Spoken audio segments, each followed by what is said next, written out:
welcome to the September edition of the Nude Wine Club. What we are focusing on this month is absolutely stunning wines of Southern Rhone.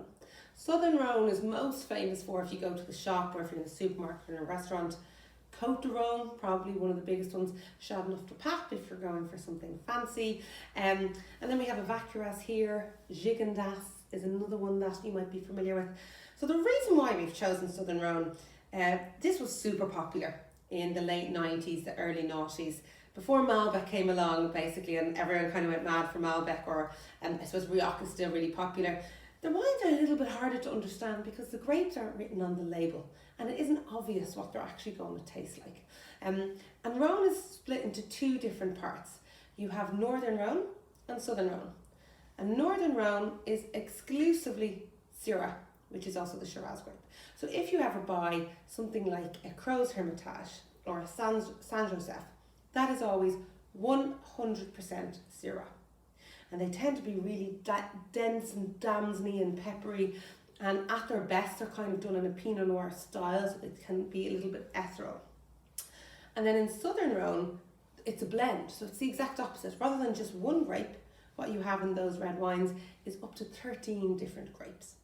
So what we're going to try and what you're going to receive this month is a white and a red from the same producer. This producer is Chateau de Nage.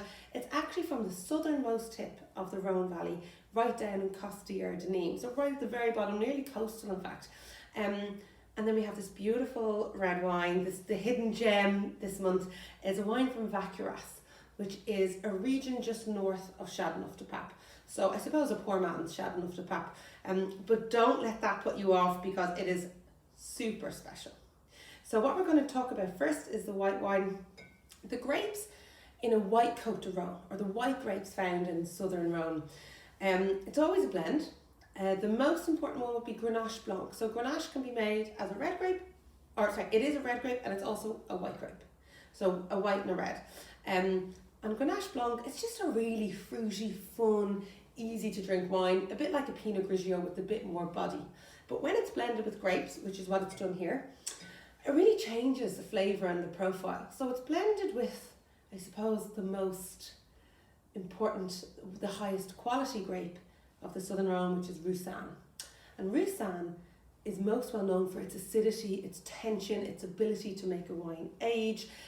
Not that it tastes like a Sauvignon Blanc, but it's got a lot of the structure and similar characteristics that a Sauvignon Blanc would have.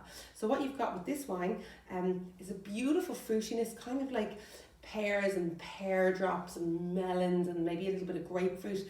And that's the bit of Roussanne in there. And finally, there's a grape called Colombard, which is kind of, you only really find it in southern parts of France. It's not particularly fancy, but it makes a cracking, it really adds to these cracking styles of wines when they're blended in. That's a typical style of Côte de Rhone. What I would say about this one, this is the Libertinage, is that it's actually better than most. A lot of times you'll get a Côte de Rhone and it can be a little bit meh. You can't really describe it, it's not really great. It didn't offend you, so you might buy a second one. This one is excellent, really refreshing, really crisp, quite weighty, will go really well with your dinner or without your dinner. It can be drunk both ways. Chateau de Nage, and this is Libertinage, these guys are organic, vegan friendly, and they're still a family run property. It's a really beautiful glass of wine. I really hope you enjoy it and try it with some nice food. The red wine from the Libertinage range is made as a blend of 4 different grapes. So of course you can put 13 into it. This has, I suppose, 2 of the best and then 1 of the lesser known ones and a bit of Merlot. So it's predominantly Grenache. Then there's a bit of Syrah, also known as Shiraz. So they're the 2 classic ones that you see a lot. Then there's a bit of a grape called Cinsault in it. And I'll spell Cinsault for you. Cinsault. So it's obviously a French grape. And then a little bit of Merlot. Cinsault is really interesting because if you've ever had a Pinotage from South Africa, Pinotage is actually a hybrid of Pinot Noir and Cinsault. And Cinsault is known for being light and fragrant and kind of a floral style of wine. If you ever have a single varietal Cinsault, i.e. a wine that's 100% Cinsault, They're quite unusual. They're not done that often because they're a bit quirky. They can be a bit farmyardy as well. But what it does is it adds in these lovely bright floral notes and a bit of freshness into the blend. So all the grapes do different things. Grenache is known for being really fruity, higher in alcohol, summer fruits, a bit of spice, and it does really well in Southern Rhone. It really loves the heat, a bit like us, except we don't often get there.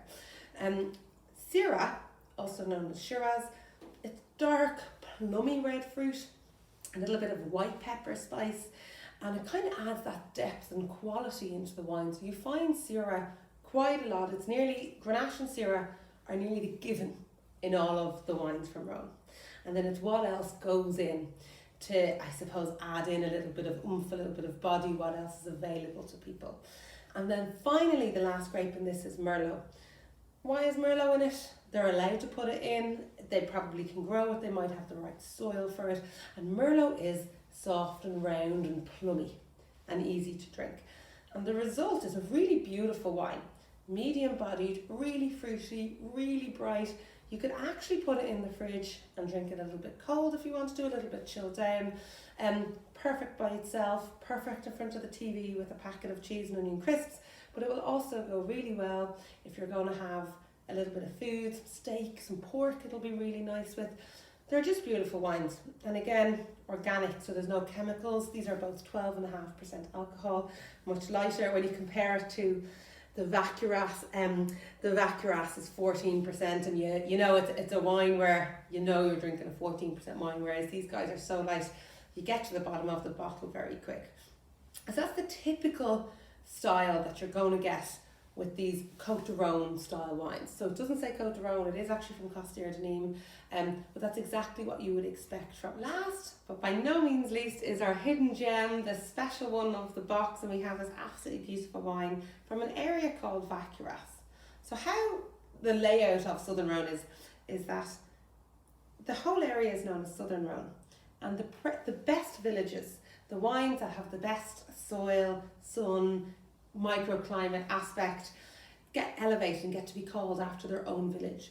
Châteauneuf-du-Pape is a famous one, Vacuras, Gigondas are some examples. Wines then that are from Southern Rhone but not good enough to be named after one of the premium villages are called Côte de Rhône, and then slightly higher again, Côte de Rhône Village. So they're all from the same grapes, some are just from better towns with better, I suppose, the perfect storm of climate, soil, sun, and all these things. So this particular one, Vacuras, is located just north of Châteauneuf-du-Pape, and this is a blend. It's 70% Grenache and 30% Syrah. And if you ever look on a wine label from Australia, maybe from Chile, Argentina, from California, you might see an acronym GSM or GMS. What they're telling you is that's the key grapes from these appellations, these areas, Châteauneuf-du-Pape, Vacuras, Gigondas. So that's an acronym for Grenache, Syrah, Mourvèdre. And why would it say, one say GSM and another one say GMS? Whichever grape is in the highest percentage is always listed first. G for Grenache. Grenache is always the highest percentage in these blends. Then M for Mourvèdre, a lesser known one, it's kind of big and rustic and really fruity and a bit spicy. And then Syrah for S. So that's what that means. And if you see GMS, GSM written on a label, they're telling you it's going to be like something from Southern Rhone, like a Châteauneuf-du-Pape or like a Vacuras. So that's what they're telling you. That's what they should expect, or they want you to, I suppose, expect to taste. Why would you buy it? So this wine, 70% Grenache, 30% Syrah. And Grenache and Syrah are the two premium grapes from Southern Rhone. Always blended, really, Grenache, that lovely spiciness. The thing with Grenache though is that it doesn't age really well.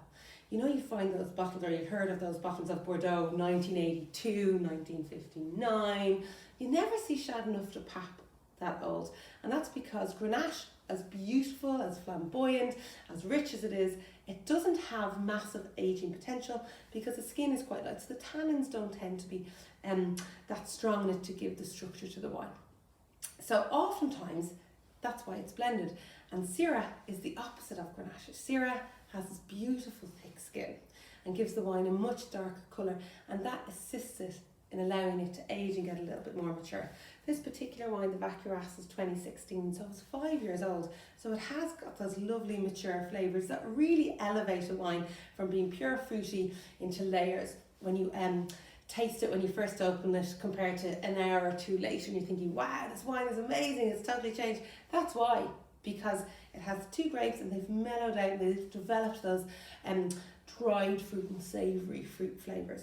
So the producer here, Domaine Monturius, they've been producing wine in Vacuras for 5 generations, and they're known as in the top few producers of the region. They really capture the flavour of what that area tastes like. So they've been farming biodynamically since the 80s, and then they got certified in the 1990s.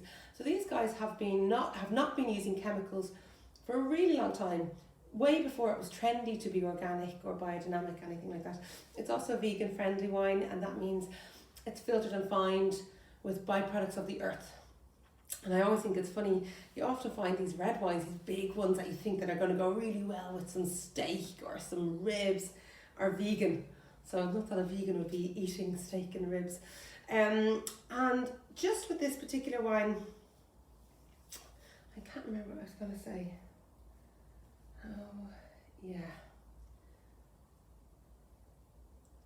So with this wine, it's kind of like, I wouldn't say a poor man's Chateauneuf du Pape, but it's definitely more affordable. Chateauneuf du Pape, because of real estate, it's priced quite high.